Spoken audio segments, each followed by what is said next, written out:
Good day to everybody. How y'all doing today? Hey, this is Eric Anderson. This is the Bass and Triad channel, and yes, you are taking a look at my fashionable music stand once again. And why?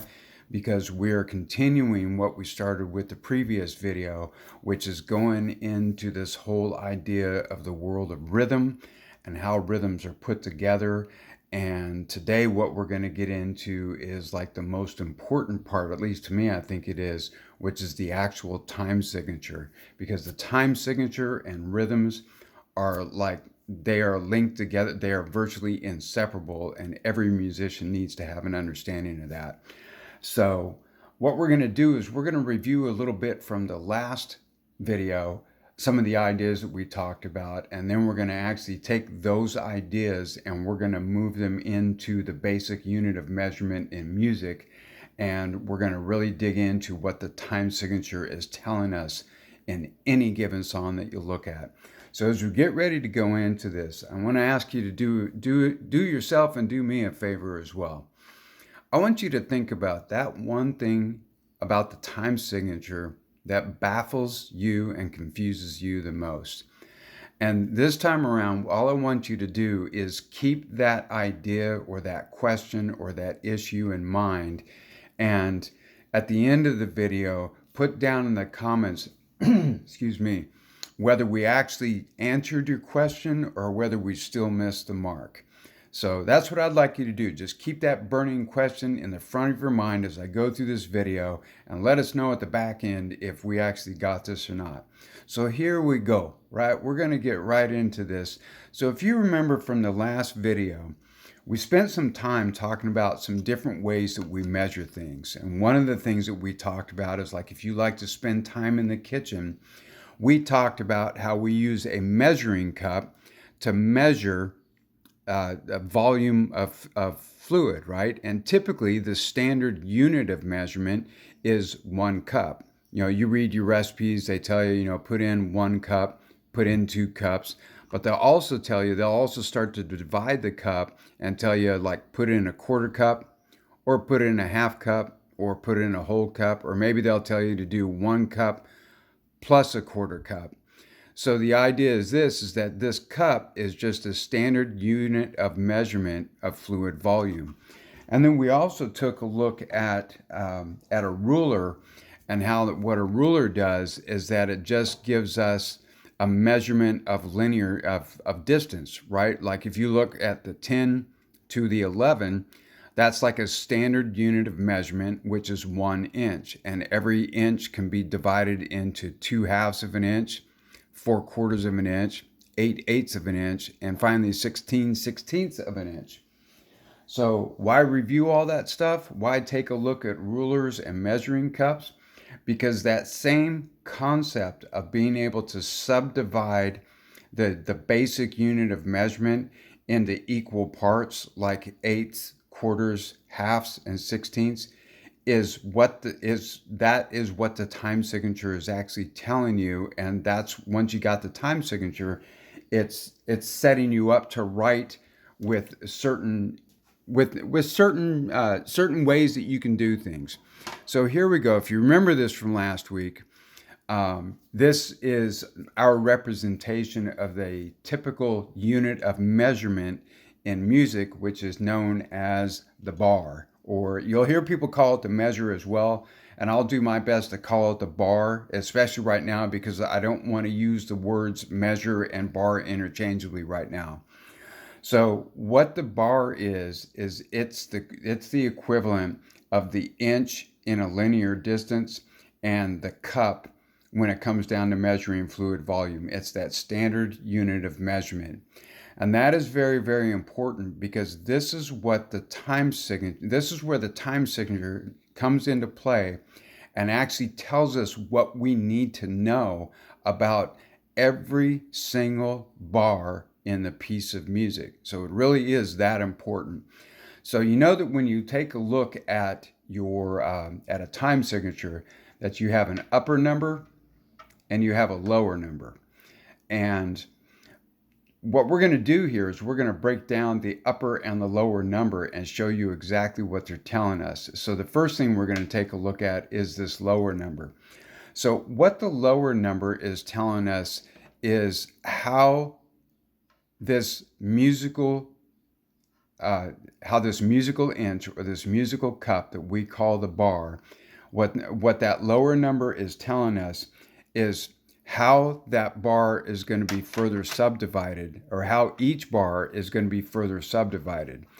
And as you can see, I'm using these tiles that define the quarter note. And let me just slide these over here like this so you can see how they all kind of work out. So if we were working with the time signature where 4 is the lower number, it's telling us that each one of these quarter notes is actually giving us, is what this musical inch or this musical cup that we call the bar is actually divided into. So now in this particular case, because the upper number says 4 on it, right? What this is telling us is that every bar of music is going to be divided into 4 quarter notes. So every bar in this particular piece of music, it has to meet this, it has to add up to 4 quarter notes, and this is what I mean by that. When I say add up, that means that you can use any rhythmic combination that you want, any rhythmic combination of notes that you want to put together 4 quarter notes. So any rhythmic combination has to add up to 4 quarter notes, or that particular bar is not complete. And if it's not complete, that issue needs to be resolved. So let's say that we're working with a piece of music, and the person who wrote the piece of music that decided in this particular bar from here to here, they wanted to put 2 eighth notes where the first, on what we call the first beat of the measure, and then what they chose to do is to put 3 quarter notes on the remaining beats of the measure.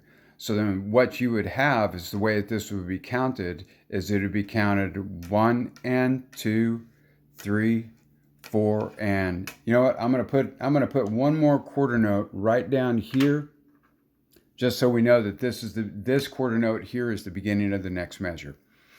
So now what if I wanted to do this? What if I took this third quarter note out and I didn't want to put a note in there? Well, what I would do then is I would put this rest right here, and this rest shows that it's going to be observed over this entire third quarter note. So this would be considered as a quarter rest, right? So then the way that this rhythm would be counted, or the way that it would be played, is it would go 1 and 2, 4. So you notice that I didn't say anything on 3, but I still had to observe 3. But because I have this quarter rest here, which is the silent version of the quarter note, it still keeps the measure complete. So what if I wanted to do this? And this is where the rhythms really start to get fun. How about, I just do this, right? Like I drop 4 16th notes right in there. And now once again, so I have 2 eighth notes over the first quarter note of this measure. I have a quarter note over the second quarter note. I have 4 16th notes over the third quarter note. And finally, another quarter note over the fourth quarter note. And so this measure is complete, this bar is complete. And the way this would be counted would be 1 and 2, 3 and 4, and 1, right? So now, what if I wanted to take out this 16th note from that third beat? Well, then what I would need to do to make sure that the measure remains complete is I would need to put a 16th rest in its place, because I don't want, if I'm the one that's writing the music, I don't want the musician to play this 16th note that would normally land on the and of 3. So now this rhythm would sound like this. It would go 1 and 2, 3 4, 1. Oops, sorry about that. Okay, so now what if I wanted to add a little bit more kind of syncopation to it? So I pulled this, then I could pull this fourth quarter note out, and what I could put in is this little rhythmic combination here, which is So this represents an eighth note, which is the first half of the fourth quarter note, and then 2/16 notes, which is the second half of that fourth quarter note. So now what you get is a rhythm that would sound like this. It would go 1 and 2, 3, a 4, and a 1. And that right there, that's what the time signature tells the musician, is for every bar, which is the unit, the standard unit of measurement in this particular song, every bar must add up to 4 quarter notes, or once again, 4 quarter notes on the bottom here. This is the foundation that every piece of music is written on, right? And then from there, you can come up with any rhythmic sequence that you want to put together in any given measure. And as long as that rhythmic sequence adds up to 4 quarter notes, you have a complete measure. So that's what the time signature is telling you. It is defining the subdivision of every unit of measurement, which is known in music as the bar, from the first bar of music all the way to the final bar of the music. They all have to meet whatever the criteria of the time signature is.